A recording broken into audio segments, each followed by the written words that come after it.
నమస్తే the 9 news కి స్వాగతం.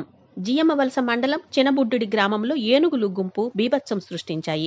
వరి కోత పనులు చేస్తూ ఉండగా ఏనుగులు గుంపు పొలంలోకి రావడం రైతులు పరుగు తీశారు. పొలంలో ఉన్న ట్రాక్టర్, వరికోత మిషన్, బైకును ధ్వంసం చేశాయి. లక్షల్లో నష్టం వాటిల్లిందని బాధితులు ఆవేదన వ్యక్తం చేశారు.